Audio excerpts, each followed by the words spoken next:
Je vais donc passer la parole à notre confrère Pierre Moissonnier. Je vous le présente rapidement. Pierre Moissonnier donc, est vétérinaire diplômé de l'École nationale vétérinaire de Lyon à l'époque, est devenu VétAgroSup. Il a fait des études complémentaires en chirurgie, un master en sciences chirurgicales. Ensuite, il a fait un doctorat en neurosciences. Il est devenu assistant en chirurgie à l'École nationale vétérinaire d'Alfort, où il a été nommé professeur en 1999. C'est un chirurgien qui fait de la chirurgie générale, de la chirurgie orthopédique, de la neurochirurgie. Vous voyez, il a beaucoup de chance parce qu'il a toutes les sous-spécialités de la médecine vétérinaire en chirurgie. Et il a développé une spécialité, une sous-spécialité, puisqu'à l'heure actuelle, il fait 80% de neurochirurgie. Ces dernières années, il a eu l'occasion de passer 1 an à l'université vétérinaire de Dublin dans le domaine de l'enseignement. Il est aussi appelé pour l'enseignement à l'université de Sydney.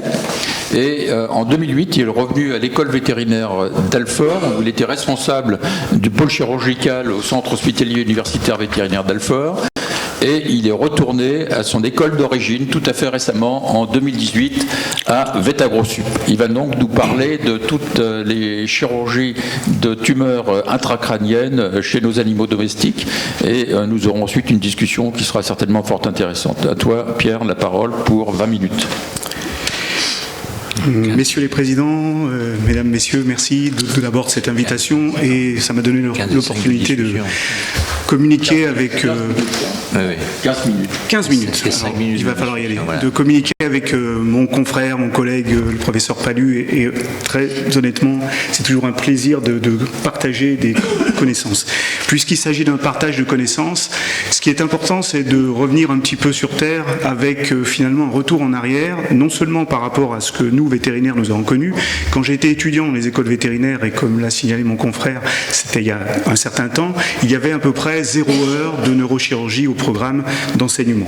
Ça a un petit peu changé maintenant, mais il n'empêche qu'on a toujours été derrière nos collègues neurochirurgiens pour apprendre ce qu'était que cette neurochirurgie.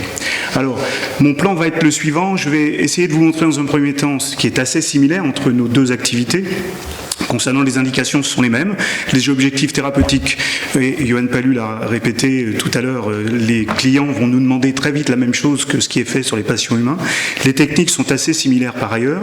Ce qui est différent, c'est qu'au bout de la laisse, il y a un propriétaire, et c'est lui qui décide si l'animal est opéré, pas l'animal lui-même. Que les moyens diagnostiques sont différents. La reconnaissance et la connaissance des indications est malheureusement très en retard de ce qui vous a été présenté chez l'homme. Et le résultat également n'est pas validé par les grandes séries. Pour nous, une grande série de chiens opérés de gliome, c'est 20 cas. Et c'est sans doute la plus grande série qui a été publiée jusqu'à ce jour. Alors très rapidement, ce qui est assez similaire concerne tout d'abord l'épidémiologie. On peut retrouver tous les types tumoraux qui sont décrits chez l'homme, et notamment chez le chien. Je vais insister particulièrement sur cette espèce parce qu'il y a une différence énorme entre le chien et le chat. Pour mémoire, en bleu, c'est le chat, et en vert, c'est le chien. On trouve une différence importante entre ces deux espèces, notamment concernant le rapport qui existe entre les tumeurs méningées versus les tumeurs cérébrales, c'est-à-dire en particulier les tumeurs gliales. Les tumeurs gliales, elles sont beaucoup plus fréquentes chez le chien qu'elles ne le sont chez le chat. À l'inverse, les tumeurs méningées représentent la très très grande majorité des tumeurs qu'on observe chez le chat. Ces différences, elles rapprochent le chien de l'homme, et tout le propos va être de vous montrer que le chien, au final, est un magnifique modèle préclinique par rapport à ce que l'on est tenté de faire chez l'homme. Si on s'intéresse aux mêmes classifications qui nous servent de guide, et notamment les classifications de l'OMS, on se rappelle que le chien et le chat vont là également montrer un certain nombre de différences. Le méningiome du chat est un fibrome méningé, c'est une tumeur qui est presque totalement bénigne, il y a un taux de métastase qui est extrêmement limité chez le chat. C'est une tumeur qui a une tendance à envahir ce qui est en contact avec la tumeur, en particulier son origine arachnoïdienne, mais surtout l'invasion osseuse, avec une invasion du calvarium qui est quasiment systématique chez le chat. Chez le chien, au contraire, c'est une tumeur qui va venir surtout de l'apimère et qui montre des signes de malignité biologique avec des métastases qu'on va voir chez le chien de l'ordre de 10 à 15%. Donc ce sont des méningiomes qui peuvent être également cystiques et qui saignent beaucoup plus, comme on peut le voir sur cette vue péropératoire. La deuxième modification, ce qui est différent, c'est la perception qu'en ont les gens qui sont au bout de la laisse de ces animaux. Alors, juste un tout petit retour en arrière, voilà les premiers scanners qu'on avait. Le premier scanner a été installé à Maisons-Alfort. Je parle de scanner utilisé uniquement chez l'animal. C'était le premier scanner qu'on avait en Europe. C'était en 1985, au moment où je suis arrivé dans cette école. Et la perception à l'époque était fondée sur un dialogue qui était celui du propriétaire. Mon chien a un problème dans la tête, il va devenir fou, donc je le pique. Et le vétérinaire répondait, ce n'est pas opérable, je vais perdre mon client, donc j'euthanasie cet animal. Donc notre connaissance, elle se limitait très vite à une autopsie post-opératoire, enfin post-euthanasie. Actuellement, on en est bien à un stade un peu plus avancé, même si on est en retard. Il existe maintenant des moyens d'imagerie pour diagnostiquer avec l'IRM qui est plus largement répandu dans le milieu vétérinaire. Le praticien va pouvoir guider son client et le client va penser c'est sérieux, mais comme chez l'homme, j'ai bien été conseillé, je vais prendre le risque de faire opérer mon animal, j'accepte le coût, on va en reparler. Et puis pour le vétérinaire, la possibilité de faire un bilan, comme pour toute tumeur, c'est un bilan tumeur non lymphatique métastase, et il en connaît les indications. Alors, grâce à quoi? Tout d'abord, grâce à l'imagerie. Si on revient un petit peu sur le domaine vétérinaire, en comparant à ce qui est présent chez l'homme, le diagnostic d'imagerie et l'anapathe, Yohann Pallu vous en a parlé, peuvent être un peu différents en fonction de l'endroit qu'on va prélever et biopsier au bout du compte.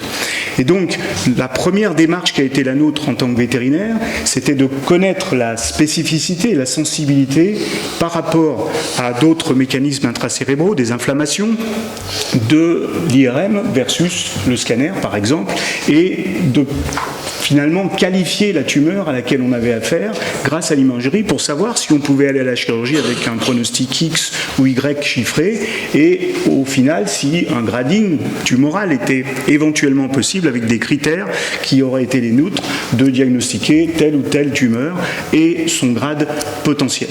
Eh bien on s'aperçoit que les chiffres ne sont pas très bons, le diagnostic est différent chez l'homme mais encore pire chez le chien et chez le chat. Sans doute a-t-on besoin à ce stade de réaliser une biopsie peut-être plus fréquemment que chez l'homme parce que justement notre imagerie est encore moins bonne. Alors à quel moment va-t-on réaliser une biopsie cérébrale pour nous vétérinaires? Eh bien chaque fois qu'on a un doute entre la nécessité de pouvoir opérer, parce que les propriétaires qu'on a au bout de la laisse vont nous demander est-ce qu'il est utile d'opérer, sous-entendu quel est le pronostic que vous allez proposer à mon chien, à mon patient, eh bien il est intéressant à partir de ce moment-là de réaliser une biopsie et on a réaliser et développer la biopsie notamment par stéréotaxie pour cette raison, pour donner un pronostic et améliorer la connaissance par rapport à l'imagerie. Alors la grande différence qui est présente dans ce cas-là, c'est qu'il faut adapter les cadres qui étaient présents chez l'homme et notamment les différences homme-chien portent essentiellement sur la topographie de l'encéphale. Si vous prenez un cadre de Laitinen par exemple, eh bien le cerveau il est en haut et puis en bas il y a du cervelet. Chez le chien c'est complètement dans l'axe, c'est-à-dire que le cerveau lui-même il est devant alors que le cervelet est derrière. Donc topographiquement on a une rotation de près de 90 degrés entre le cerveau humain et le cerveau animal. Donc ça nécessite une mise au point, ce que l'on a fait avec ce cadre de Laitinen ou son dérivé, en se souvenant également d'une chose, c'est que nos patients, eh bien, ils vont de 500 grammes à 90 kilos, c'est-à-dire un rapport qui me paraît de l'ordre de 180 pour 1 kilo pour vous, et je pense que vos patients, à part les obèses, ne sont pas avec cette variabilité qui est la nôtre. Si on se réfère à ce qui existe dans le commerce, et en particulier la possibilité de s'inspirer d'un certain nombre de cadres de stéréotaxie à visée expérimentale, comme les cadres de Kopf, eh bien c'est pour cette raison que nos patients ne rentrent pas bien dans ces cadres, parce que les cadres conçus pour des rongeurs ou pour des singes ou pour des chats ne reçoivent pas correctement le chien et le chat. Pour avancer un petit peu dans cette technologie, on a également disponible maintenant pour les vétérinaires depuis relativement peu de temps, parce que vous voyez que les études datent de 2013, cette possibilité d'avoir une neuronavigation qui va permettre effectivement, comme on vous l'a montré chez l'homme, d'améliorer notre connaissance de la tumeur et notre capacité de réaliser une biopsie dans de meilleures conditions qu'avec un cas de stéréotaxie classique. Si on part de la biopsie par stéréotaxie, on est obligé de montrer toute la différence qui existe entre l'aspect très sécurisé de la biopsie chez l'homme et puis les résultats qu'on peut obtenir chez l'animal. Les quelques publications qui sont présentes dans la presse vétérinaire nous montrent qu'on obtient une certaine spécificité par rapport à la biopsie finale de la nature de la tumeur, donc ça c'est relativement bon, 95%. Par contre, on a un taux de complication à 3,5% qui est très élevé et qui n'est pas acceptable bien sûr chez l'homme. Ce qui est différent également, c'est l'anatomie. Je vous en ai montré quelques éléments, mais on peut le voir très rapidement chez le chien en particulier. En général, les neurochirurgiens avec lesquels j'ai opéré des chiens ont toujours été épatés par le volume des muscles temporaux. C'est-à-dire que le chien a moins de cerveau qu'il n'a de muscles temporaux, ce qui est tout à fait l'inverse chez l'homme en général. Donc ce qui est accessible n'est pas accessible de la même façon à cause de la topographie et à cause de quelques éléments qui vont venir perturber. Chez l'homme, les sinus frontaux respiratoires, le nez est ici, voilà la boîte crânienne, le calvarium est ici, et ici on est au niveau du sinus respiratoire frontal. Regardez son extension, il couvre sur certains chiens près de 1/3, voire 1/4 ou 1/3 de la cavité. Donc passer à travers ce sinus, au-delà des cranialisations que vous réalisez, je pense quand vous passez par voie transfrontale chez l'homme, eh bien ça devient beaucoup plus complexe parce que de l'air circule, c'est de l'air qui n'est pas stérile, et on a un certain nombre de contraintes liées à ça. Les autres facteurs limitants sont d'origine vasculaire, mais on retrouve les grands classiques au niveau de la faue du cerveau avec le sinus veineux sagittal et 2 sinus transverses. Chez le chien, en revanche, à la différence du chat, on ne peut occlure ce sinus dans la mesure, le sinus sagittal, dans la mesure où il draine la quasi-totalité de la partie caudale du cerveau, avec un risque de nécrose ischémique, en tout cas d'une stase veineuse qui ne permet pas aux patients de subsister.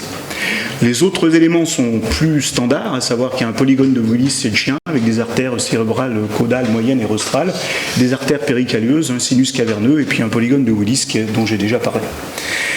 Pour nous, les différentes voies d'abord qui sont mentionnées sur ce schéma ont été des découvertes progressives, et encore une fois, grâce aux collaborations qu'on a pu avoir avec les chirurgiens humains, on peut effectivement passer par différents endroits, en particulier la voie rostrotentorielle temporale, qui permet d'éliminer pratiquement 44% des méningiomes chez le chien comme chez le chat. Ils sont surtout localisés ici. Vous voyez la différence entre un méningiome chez le chat, qui est un fibrome, ça s'extirpe assez facilement et le clivage est assez simple, et puis un méningiome du chien qui est très vascularisé venant de l'apimère.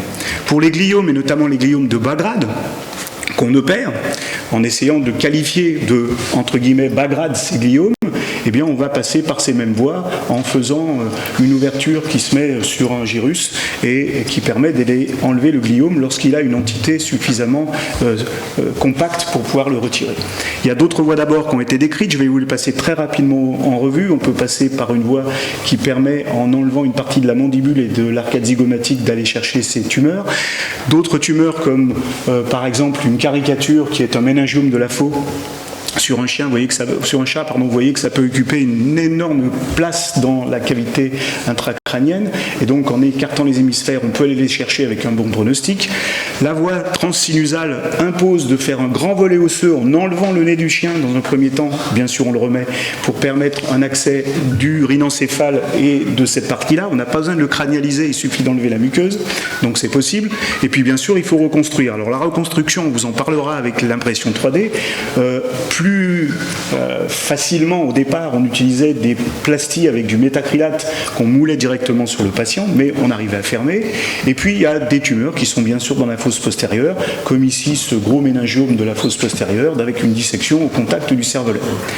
La voie basilaire est également possible, on peut passer par la base dans une région où là il y a une énorme différence entre l'homme et l'animal, la présence de ce qu'on appelle des bulles tympaniques, c'est-à-dire des dilatations de la partie pétreuse de l'os temporal qui sont comme une caisse de résonance dans l'oreille moyenne. Ça donne des grosses bulles osseuses à travers lesquelles il faut passer pour aboutir à cette région, donc une certaine complexité. Les bulles tympaniques, les voilà, c'est ça et ça. Et puis également la voie transphénoïdale qui est possible pour aller chercher l'hypophyse. Nous on passe par la bouche, non pas par le sillon sous-nasal, mais on passe par la bouche, et chez le chien comme chez le chat, on peut avoir un accès à l'hypophyse et notamment à ces macroadénomes hypophysaires qui chez l'homme sont plutôt à prolactine d'après ce que je me souviens, alors que chez l'animal ce sont vraiment en général des sarcomes. la voie transcorticale pour aller chercher certains épendymomes, et puis, comme l'a très bien montré de manière beaucoup plus avancée, depuis quelques temps, certains travaillent sur la possibilité d'utiliser une fluorescence, simpliste pour l'instant, mais qui permet effectivement, comme on le voit bien sur cette vue, de différencier à la dissection, au moins macroscopiquement, et grâce à cette fluorescence par le sodium de fluorescine, par exemple, certaines tumeurs, et d'en réaliser une exérèse qui va être beaucoup plus efficace en termes de complétion, ou en tout cas d'étendue de la résection.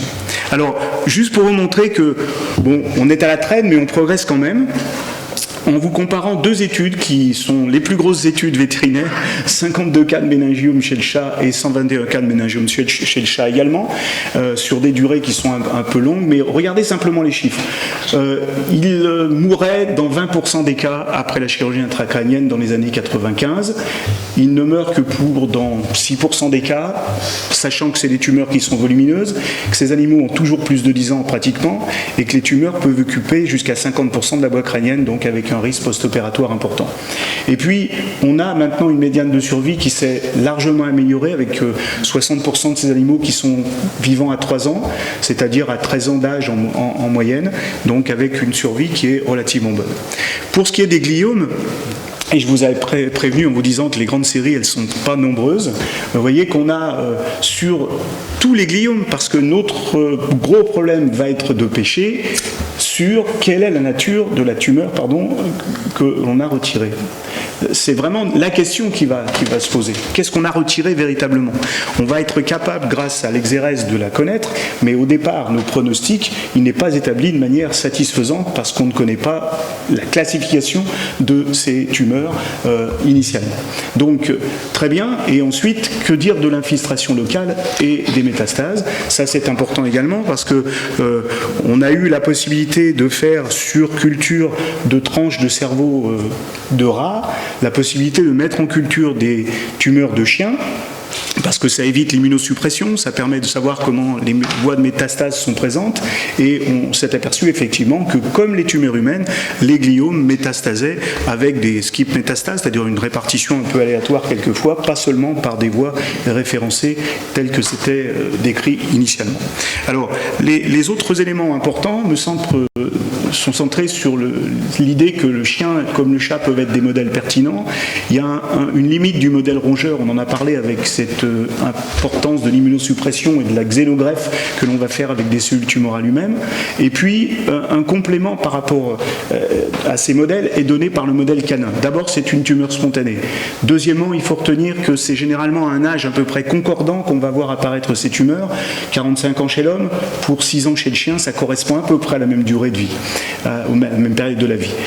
Les présentations cliniques et histologiques sont similaires, donc on va pouvoir juger d'un effet bénéfique d'un médicament ou d'une thérapeutique. Et puis, il y a des caractéristiques des sous-types tumoraux qui sont de plus en plus mis en rapport, et on a quelques études maintenant récentes qui montrent que l'analyse génétique des génomes de ces tumeurs semble de plus en plus identique entre l'homme et le chien, avec des hybridations comparatives qui ont été faites sur ces génomes et qui permettent d'affirmer que, oui, les tumeurs gliales du chien, comme éventuellement les méningiomes, peuvent être relativement similaires et peuvent donner lieu justement à des études comparatives.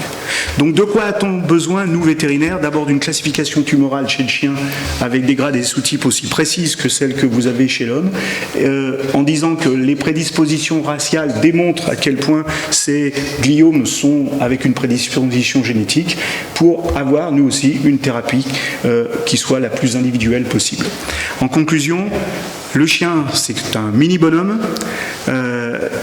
Pour l'instant, en tant que vétérinaire, on a une prise en charge qui est très incomplète, très imparfaite, parce que notre imagerie n'est pas forcément idéale. La biopsie est très rare.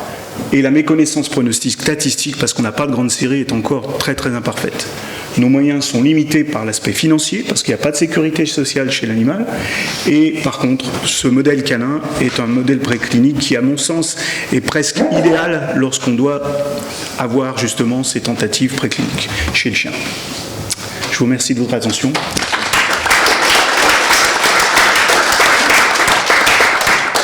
17 minutes, mais j'étais parti pour faire... Parfait, très bien. Parfait, c'est parfait.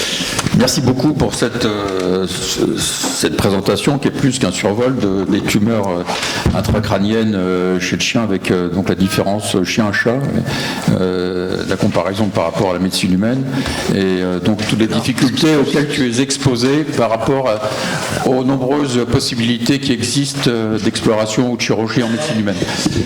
Donc on va passer aux questions, à la fois pour Joanne Fallu et pour Pierre Moissonnier.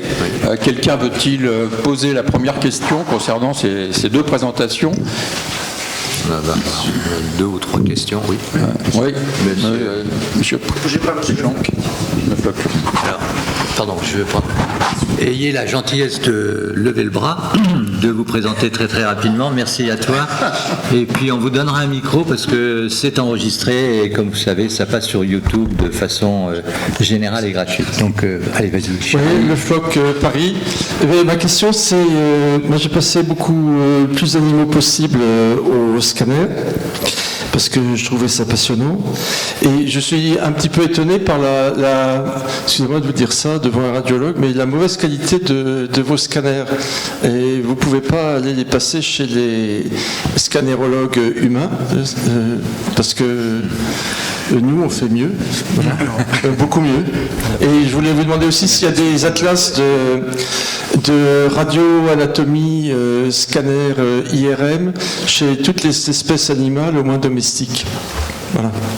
Merci beaucoup de votre réponse, monsieur. Merci de votre question.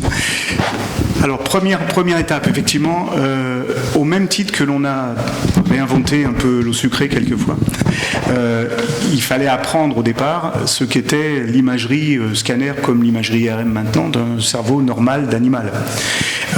Oui, il y a des atlas, très bien, et il est clair que les premiers scanners que j'ai été amené à faire, comme les IRM que j'ai été amené à faire, et comme bon nombre de mes confrères, on les a fait dans des centres d'imagerie de l'homme. Or, les séquences ne sont pas exactement les mêmes pour ce qui est de l'IRM, et pour ce qui est du scanner, les images n'étaient pas forcément les bonnes, notamment en termes de positionnement. Quand vous faites passer un scanner à un humain, en général il est sur le dos, un chien sur le dos, c'est absolument pas stable et ça donne des images avec des rotations et des angulations qui ne sont pas satisfaisantes. Si on regarde ce scanner-là, il n'est pas trop mal. Il ne me choque pas, si on regarde cet IRM, les choses ont progressé.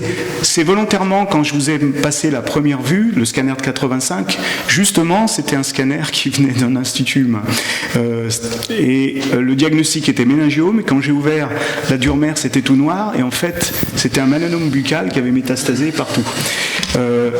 Autant dire qu'on découvre les choses, hein, encore une fois, donc je pense qu'avec les scanners qu'on a maintenant, de la génération qu'on utilise, qui sont très similaires à ceux que vous avez chez l'homme, il y a maintenant une concordance. Il est certain que certaines des images que je vous ai montrées sont des images anciennes, il faut les assumer, mais elles dépendent de l'époque auquel elles ont été réalisées plus que de la qualité actuelle. Merci Pierre. Oui. Une autre question? Oui, bonjour Gérard Pascal. Tout d'abord, merci pour ces deux belles présentations humaines et animales. Donc là, je vais m'adresser à l'animal. En étant un petit peu pratique, quoi. J'ai un chien, j'aime mon chien, il a une tumeur cérébrale, il faut le prendre en charge. On peut le prendre en charge. Enfin, on peut le prendre en charge. Il est opérable ou traitable, même si c'est de façon palliative. Ça va coûter combien? Parce que voilà, c'est une vraie question de médecine, éventuellement vétérinaire à une ou plusieurs vitesses, et ça, c'est des sujets auxquels je suis très attaché. La deuxième, c'est est-ce que pour pallier ça, on ne peut pas, vous dites que vous avez très peu d'effectifs, est-ce qu'on ne peut pas peut-être inclure un certain nombre d'animaux dans des protocoles de recherche clinique ou autres, qui permettraient peut-être de passer outre les contraintes financières que ça pourrait imposer? Ce sont deux questions importantes. Alors, il faut regarder le coût de face, effectivement. Globalement, on parlait d'imagerie. Une imagerie en résonance magnétique, actuellement, en France, il va vous en coûter à peu près 480 € pour avoir une IRM de qualité avec une IRM de haut champ. Ce qu'on appelle du haut champ, nous, c'est 1,5 Tesla. Il y a des IRM beaucoup moins intéressantes à 0,2, 0,5, mais avec des images, vous vous en doutez, qui sont pour le coup nettement moins bonnes. Donc voilà. Ensuite, la prise en charge thérapeutique qui va aller de l'anesthésie, la chirurgie, le soin intensif post-opératoire, etc. Je ne parle pas encore de radiothérapie parce que la radiothérapie, on en a, mais la radiothérapie, oui, c'est un budget pour radiothérapie d'une tumeur cérébrale avec 10 séances, 45 grès. Il va vous en coûter environ 6 000 €. Voilà. Pour la chirurgie elle-même, dans les écoles vétérinaires, nous ne sommes pas chers.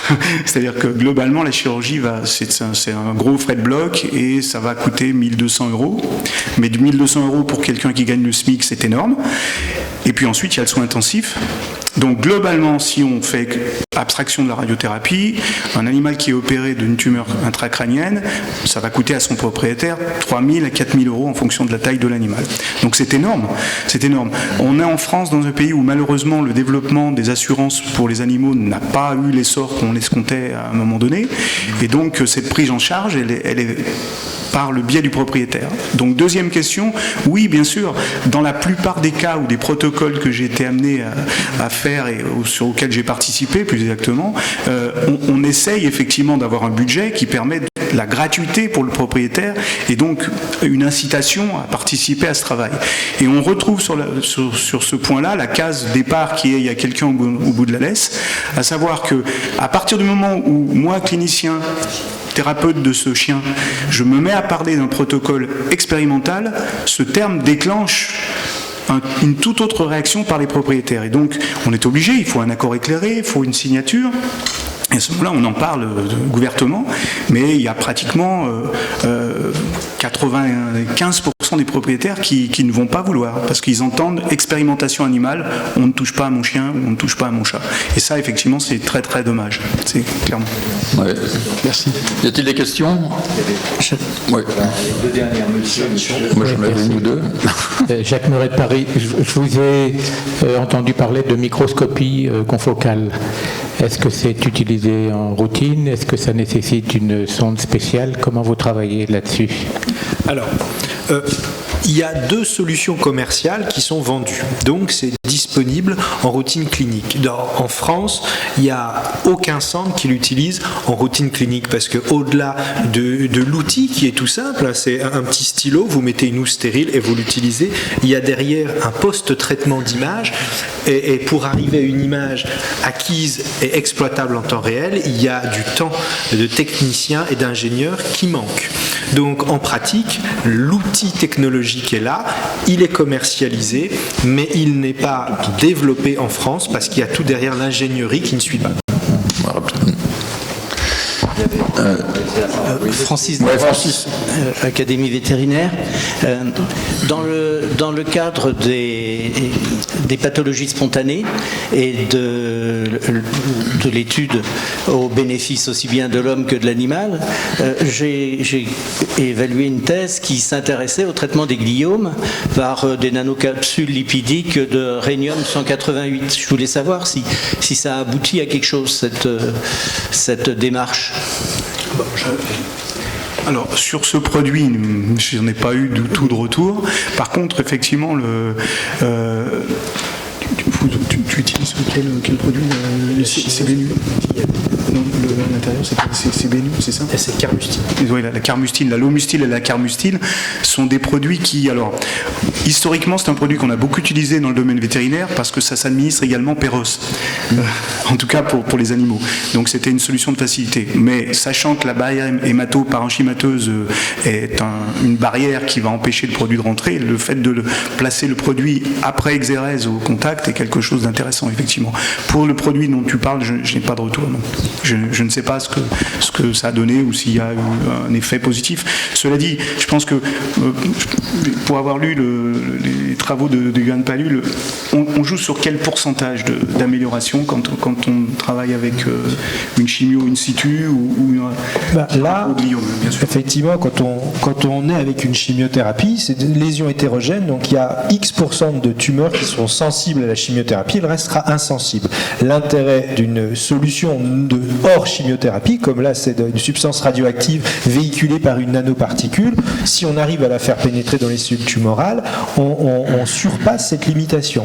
Mais aujourd'hui, aucun traitement, y compris celui-là, n'arrive à contrôler et à guérir ces lésions. Et chez l'homme, ça n'a pas dépassé les phases précliniques. Et il y a eu des essais historiques d'injection, non pas de microparticules, mais de petits grains de rhénium ou d'autres solutions radioactives par stéréotaxie dans les tumeurs cérébrales, avec des résultats intéressants, mais loin d'être suffisants. C'était la raison de cette publication. Oui, à partir, j'imagine, ces résultats historiques. Pour savoir, pour compléter l'étude préclinique humaine. D'accord. Deux petites questions rapides.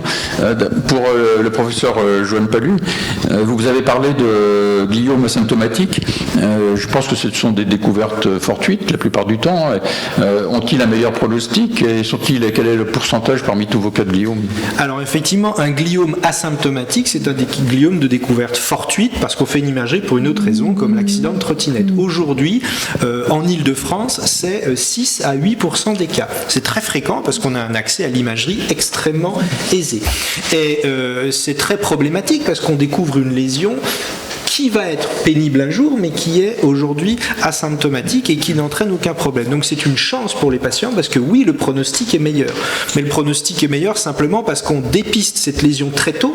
Elle ne sera jamais aussi petite que ça et donc elle ne sera jamais aussi jeune dans son continuum évolutif de la malignité. Donc c'est là qu'on a le plus de chances d'impacter significativement. Donc c'est pour ça qu'on les traite à la phase très précoce, juste après qu'on ait la démonstration sur un suivi de quelques mois que ça grossit. Très bien, merci. Et j'ai une question pour Pierre Moissonnier. Donc, en cas de restriction nasale, qu'en est-il du devenir de l'olfaction? Alors, beaucoup de propriétaires posent cette question, notamment des propriétaires qui chassent avec leur chien. Clairement, à partir du moment où on détruit toute la laine criblée de l'ethmoïde, ça marche moins bien. C'est clair. Bon, cela dit, l'intérêt aussi du chien et du chat, c'est qu'en parlant de résection, on peut aller sans doute beaucoup plus loin que ce qui est le cas chez l'homme, parce que priver un patient animal de sa mémoire ou de sa capacité à lire quand dans le texte, c'est moins gênant. Donc on peut aller très loin sur des très grandes résections corticales. Les physiologistes nous ont montré le chemin, parce qu'il y a des très vieux travaux qui montrent que la décortication totale du chat, comme modèle expérimental, a été faite avec des animaux qui restent vivants. De la même façon, pour ce qui est des lobes frontaux, chez le chien est essentiellement un extra-pyramidal, donc il peut se passer de certains noyaux, alors que sur un humain, on ne pourrait pas aller jusqu'à une telle résection sans obtenir un animal qui est plégique, un patient qui est plégique. Et donc, chez le chien, comme chez le chat, on peut aller très loin. Les méningiomes du chien, l'activité actuelle, c'est de dire on enlève la tumeur, son environnement, pour éviter justement d'avoir une récidive, qui est le cas chez le chien très fréquemment. C'est-à-dire que le chien ne meurt pas de ses métastases, mais va mourir de sa récidive locale. Et donc on augmente, et là, c'est là que la fluorescence est intéressante, parce que la récidive, elle est vascularisée, donc on l'aperçoit bien. D'accord. Bon, on ne va pas insister. Oui, il y a une question sur l'organisation des soins sur le plan vétérinaire. Le professeur Palu, on le connaît, il a son recrutement, c'est une équipe renommée, mais comment ça se passe pour vous? C'est-à-dire que tous vos confrères sont au courant qu'on peut faire un diagnostic, opérer ces tumeurs? Est-ce qu'il y a plusieurs centres référents? Enfin, comment ça se passe en pratique? C'est très divers. La première chose, c'est la faiblesse de notre sémiologie déjà. On parlait de tumeurs asymptomatiques, on en est très loin. Nous, on va rarement passer des scans pour autre chose ou des IRM pour autre chose, ça peut arriver. Néanmoins, c'est une voie de travail intéressante. Mais la sémiologie est assez fruste. C'est-à-dire qu'un chien qui modifie très légèrement son comportement, c'est pas comme un humain qui perd des mots ou perd la mémoire. Un chien et un chat en particulier, c'est des tumeurs qui arrivent tardivement. Un chat avec un méningiome que 50% de sa boîte crânienne, les propriétaires considèrent que simplement qu'il prend un coup de vieux alors que en fait il a une tumeur. Donc la première étape, cette étape sémiologique, effectivement, on arrive très souvent après la bataille. Le diagnostic précoce fortuit, il n'existe quasiment pas. La deuxième étape, effectivement, c'est de savoir ce qu'un vétérinaire lambda, une clinique vétérinaire correcte, va être capable de réaliser. Là, ça va dépendre énormément des personnes qui sont à l'intérieur. Il y a il n'y a pas de formation neurochirurgicale à proprement parler.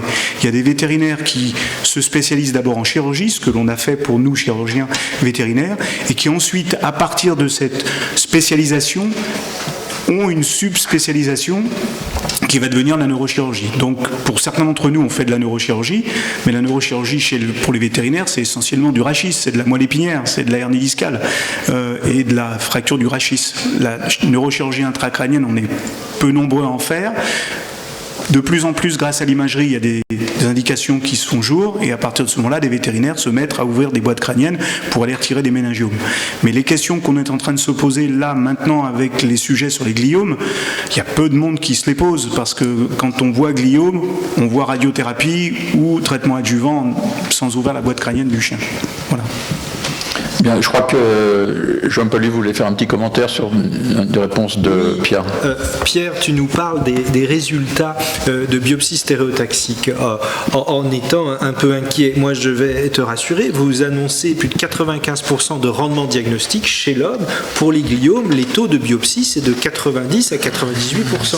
Vous y êtes. Et quant aux complications, chez l'homme, ah non, on n'est pas à zéro, on a près de 5% d'aggravation neurologique après une biopsie, on rajoute quelques pourcents d'infection, complications thromboemboliques et jusqu'à 8% de crise d'épilepsie. Donc vous êtes largement aussi bon, parce qu'il ne faut pas oublier qu'on a une lésion tumorale dans le cerveau et c'est un geste à crâne fermé qui reste lourd de morbidité, y compris chez l'homme aujourd'hui. Merci. Merci bien. Bien.